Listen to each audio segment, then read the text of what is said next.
La naturaleza aparece como un elemento tan complejo, siendo algo tan sencillo, pero nos parece complejo por la diversidad de aspectos que contiene. Esa diversidad de aspectos que contienen se fundamentan en algo que es inmutable, en aspectos que son incambiables, que son absolutos, que son eternos y que, por lo tanto, son muy sencillos. ¿Y cuáles son esos aspectos de los que se compone la naturaleza? Primero, los aspectos de la naturaleza es su cualidad conectiva. En la creación existe todo interconectado. El simbiotismo o la conexión interespecie o la conexión entre individuos es insoldable. Es algo que existe siempre y para todo tipo de especies. El elemento esencial de la naturaleza o el elemento esencial de la creación es la energía. Sabemos que la energía ni se crea ni se destruye, pero se transforma. ¿Y qué es lo que se transforma de esa energía? ¿Por qué no tratamos de examinar qué condiciones tiene esa energía? Porque nosotros lo que observamos no es la energía. Nosotros lo que observamos es la manifestación de las fuerzas. Observamos que hay presión, que hay intensidad, que hay potencia y esos elementos son propios de la fuerza. La energía intencional, selectiva y poderosa no la vemos. Sabemos que existe contenida en la fuerza, pero la energía en sí es solamente un discurso intelectual. No se ve la energía, no se ve el aspecto estimulante del impulso. El impulso sí es notorio, pero el aspecto estimulante no. Y no hay ningún impulso que no haya sido previamente estimulado. Luego, esa conjunción entre el estímulo y el impulso, o entre la energía y la fuerza, es el poder, por sobre todas las cosas, es el poder esencial y fundamental de toda la creación, puesto que decimos que la creación es producto de la transformación de la energía en fuerza. Lo importante aquí es determinar si esa transformación de la energía en la fuerza es casual o es determinada por alguna finalidad específica.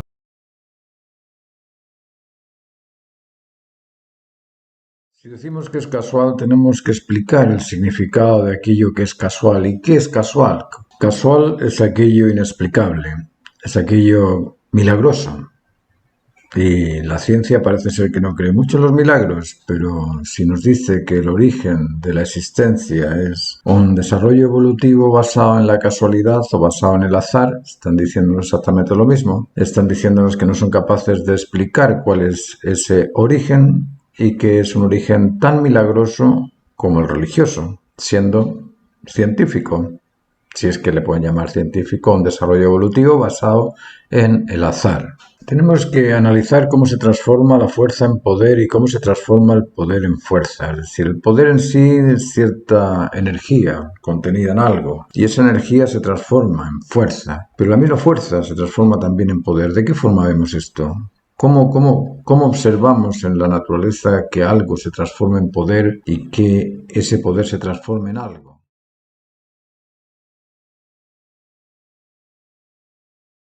Y en esto cada cual tiene su punto de vista, cada cual tiene su propio convencimiento y yo respeto el convencimiento de los demás y espero que los demás también respeten mi propio convencimiento. Por eso que voy a explicar algo que yo he pensado humildemente. Me gustaría hablar de un tema que ha sido espinoso, sigue siendo espinoso y será siempre espinoso porque es un tema muy particular, muy íntimo de cada uno. Es el tema del origen, el tema de dónde venimos, qué somos, a dónde vamos. Haciendo uso de nuestra escasa libertad de expresión, y digo escasa porque en realidad no es libertad, bajo el criterio que nosotros formulamos, nosotros hablamos de libertad como la capacidad de optar por aquello que beneficia siempre a todos, porque lo que beneficia siempre a todos no perjudica nunca a nada.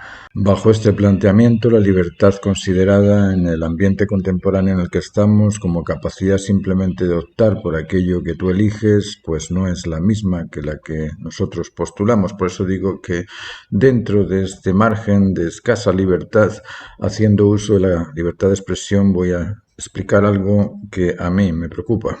Se habla mucho a lo largo de la historia del origen, de los originarios, de aquellos seres que nos originaron, pero a nivel indagatorio es difícil encontrar algún justificativo que nos muestre de dónde viene ese origen.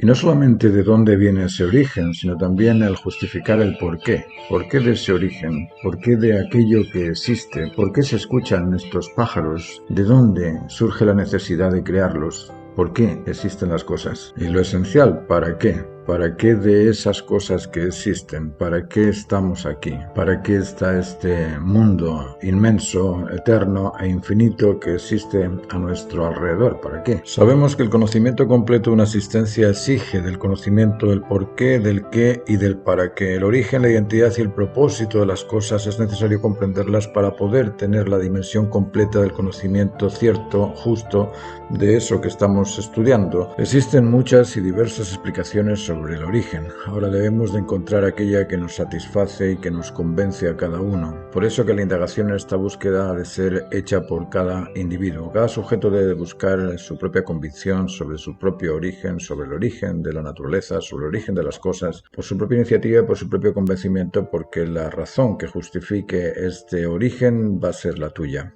Por eso que tú tienes que buscarlo. Pero créanme que esa interrogante es bastante compleja. ¿Es eterna e infinita la energía? Si decimos que sí, ¿lo eterno se inicia o lo infinito se termina? ¿Hay algo anterior a lo eterno o algo posterior a lo infinito? Y como podéis imaginar, hablar del origen es algo muy complejo. Muy complejo si creemos que la energía ni se crea ni se destruye. Hablar de la energía como un elemento que no se crea y que no se destruye es hablar de algo infinito y eterno. ¿Existe algún origen de lo infinito? ¿O existe algún término de lo eterno? ¿Se acaba alguna vez lo infinito? ¿Dónde se inicia lo eterno? Es muy complejo, ¿verdad? Muy complejo. Sobre todo cuando estamos pensando en algo, en una naturaleza que es infinita y es eterna. ¿Cómo podemos imaginar lo infinito? La mejor forma de imaginar lo infinito es en un círculo. El círculo es la figura que representa lo infinito, porque no tiene ni un comienzo ni un final. Voy a hacerles en este pizarrón una representación de lo infinito. Ahí tienen la representación de lo infinito, en ese círculo. En este círculo existe, en esta circunferencia existe tiempo y existe también al mismo tiempo espacio. Tiempo y espacio existen en este movimiento, en este círculo, en esta circunferencia, y como os digo, esta es la explicación más simple de lo que es eterno, eterno en tiempo, y de lo que es infinito en espacio, infinito en espacio. Luego tenemos que el tiempo y el espacio son eternos e infinitos porque nos dicen que eso es la energía. Es decir, la energía es un elemento que se dice que no se crea y no se destruye, luego es eterna, incambiable, transformable, eso sí, pero es eterna e infinita. Ahora, aquí nos surge una pregunta muy importante, porque para que algo sea eterno e infinito, ha sido necesario esto que os hice yo aquí, el movimiento de mi mano, y ese movimiento de mi mano es el conductor. El conductor es el que declara la existencia de lo eterno y de lo infinito. El conductor es la esencia originaria del tiempo y del espacio. El conductor es previo a esa energía compuesta por una cualidad infinita y eterna. Porque para que exista la energía infinita y eterna, necesitamos del conductor que transite este anillo, que transite el anillo completo, porque la única forma de hablar de lo eterno y de lo infinito es considerando el anillo. Y en el interior de este anillo hay unos elementos que son muy interesantes de conocer y de comprender también. El anillo, cuando está completo, está completo porque todos los puntos de esa circunferencia están a la misma distancia del centro, es decir, todos estos 360 grados o 360 puntos se ajustan, están ajustados, está completo, ajustado y está completo, cumplido, ajustado y satisface la razón que lo justifica necesario. Está satisfaciendo la razón que lo justifica necesario, por lo tanto, está pleno. Ese círculo está pleno. Imaginaos lo que acabamos de descubrir. Acabamos de descubrir los valores absolutos de plenitud, justicia y cumplimiento del deber. Plenitud, justicia y cumplimiento del deber son los valores máximos esperados por todo ser humano y por todo individuo creado. Todo individuo en la creación está buscando sentirse pleno, satisfecho y completo, realizado y ajustado a esas normas de la naturaleza que lo declaran necesario. Luego, en esta energía universal, en esta porción externa de lo interno, en esta energía externa del interno conductor, existe la realidad fundamental de la creación entera. Por eso que es importante analizarlo, y cada uno de vosotros debe analizarlo por su propio interés. Que yo lo sepa, bueno, yo he llegado a ese convencimiento por razones obvias de mis análisis o de mis argumentos o de mis deducciones o de mis discernimientos, como lo queráis llamar. He llegado a esa conclusión porque yo lo comprendo así. Pero no porque yo lo comprenda lo vais a comprender todos. Luego cada uno de vosotros debe asumir el rol de descubrirlo, porque para eso nacimos todos independientes, para eso nacimos todos únicos, para eso nacemos todos con una finalidad específica, la de ser libres, autónomos y responsables de encontrar nuestra razón de ser, nuestro propósito y nuestro ideal común. Pensar que somos todos distintos, que somos diversos, que somos únicos, que por eso nunca vamos a encontrar en la naturaleza humana o aquellos aspectos homogéneos entre todos los humanos es la idiotez más grande que pueda pensar un intelecto inteligente. Somos exactamente lo mismo. Venimos del mismo origen, como decía Darwin. Del mismo origen sí, pero cada uno se realiza en base a sus intereses, en base a sus recursos de experiencia y en base a los sentimientos que establece con los demás. La realización de cada uno es la misma del círculo que vimos en el pizarrón, sentirnos realizados, sentirnos satisfechos y sentirnos ajustados. Aquel que no se siente ajustado se siente inseguro. Hasta que no se establezca el bien común, no tendremos ni idea de lo que es el sentido común, ni tendremos posibilidad de imaginar cuál es el ideal común. Esos tres aspectos, el ideal común, el sentido común y el bien común, nos están esperando a todos. Lo máximo que el ser humano puede ser es completo, seguro y satisfecho. Lo máximo que puede ser el ser humano es sentirse realizado, ajustado y normal. Eso es lo máximo que podemos ser como personas, como individuos. Ahora es común ver gente que tiene mucho pero que no son nada, o hablan mucho sin comprender nada. Estas cosas generalmente ocurren por carencia de información, carencia de sentido, carencia de pasión por el ideal normal humano. Estamos bailando en un circo de ideales políticos realizados por partidos, es decir, ninguno es entero, solo son partidos, no son enteros. Al no ser enteros nos sirven para todo. Entonces, ¿cómo pueden crear el bien común si no son comunes a todos? ¿Cómo pueden comprender el sentido común si no concuerdan ni se ajustan a las normas naturales? ¿Y cómo pueden establecer un ideal común sin base resolutiva, si no tienen una base que sea aquella que nos hace sentirnos seguros, sentirnos satisfechos y sentirnos realizados? Eso nos falta. Y eso no lo tiene ningún partido político actualmente, ninguno. Podemos recorrer el mundo de izquierda a derecha, de norte a sur, y no vamos a encontrar ningún partido político que tenga la solución humana al problema humano, porque lo que tenemos es un problema humano, es un problema social, pero de humanos, independientemente de los problemas ecológicos que estamos causando los humanos, porque el resto de las especies no causan problemas ecológicos, no disfuncionan. Nosotros sí. Y lo mismo ocurre por la falta de comprensión del ser humano, la falta de comprensión de las normas de comportamiento, las normas de convencimiento, las normas de convivencia, la falta de convicción en cuanto a las finalidades duales, complementarias que tenemos hombres y mujeres, falta de comprensión en cuanto a las dualidades complementarias, padres e hijos, hijos y padres, profesor-alumno, autoridad y autorizado. Esa carencia es la que nos hace estar en la situación actual, en el circo antisocial humano. Es un circo antisocial.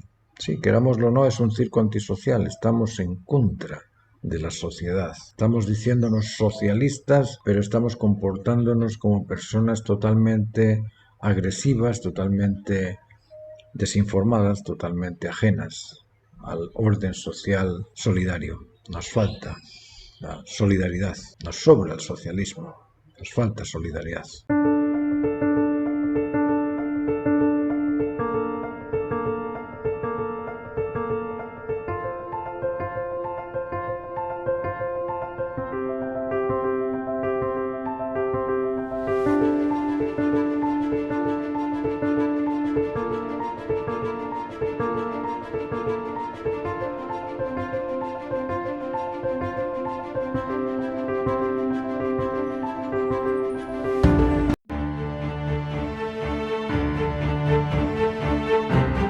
Como siempre es un agrado comunicarme con vosotros y ofreceros este curso de 24 clases online, clases de construcción de encaje del dibujo, entonación de los dibujos, para que podáis proporcionar las proporciones adecuadas en la ubicación adecuada a cada porción del objeto que estáis dibujando, además del conocimiento en perspectiva de cómo se proyectan los cuerpos y de la introducción a la anatomía del cuerpo humano, junto con la comprensión de las gamas cromáticas que sirven para crear ese tipo de excelencia en el lenguaje plástico y ese tipo de armonías que surgen de la unión de las gamas que hemos elegido a la hora de pintar. Todos estos procedimientos técnicos, además de cómo preparar los materiales, cómo preparar los soportes, los barnices, los mediums, los colores también.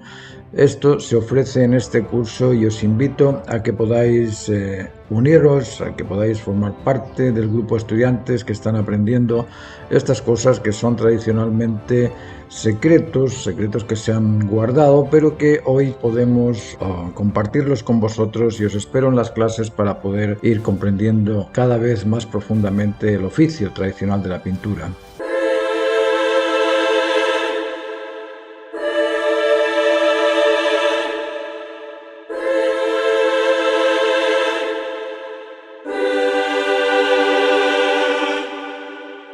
Y también os quiero invitar a suscribiros al canal y a invitar, si podéis compartir este video con otros colegas que pintan y que sabéis que quizá les pudiese ser útil el comprender un poquito más de los procedimientos técnicos o de esta metodología que estoy ofreciendo. Si podéis compartir este video con vuestros amigos en vuestro Instagram o en vuestros Facebook, yo os lo agradecería, porque de esa forma podemos llegar a esas personas que realmente necesitan ayuda. Si queréis continuar con el curso de 24 clases durante 3 meses, son 2 clases por semana de 45 minutos cada una, en horario flexible. Buscamos la forma de acomodarnos. Nos dejas un WhatsApp en el siguiente teléfono que os dejo a continuación.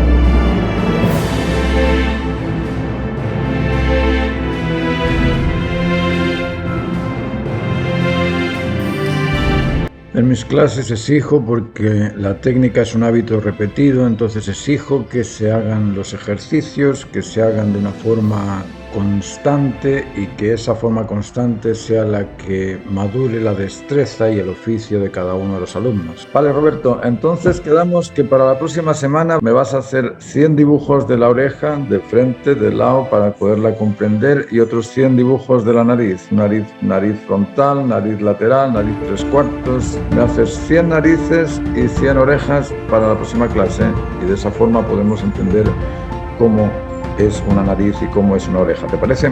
Perfecto. En cualquier perspectiva, entiendo, ¿no? En esferas, desde cualquier punto de vista. Hecho. Perfecto.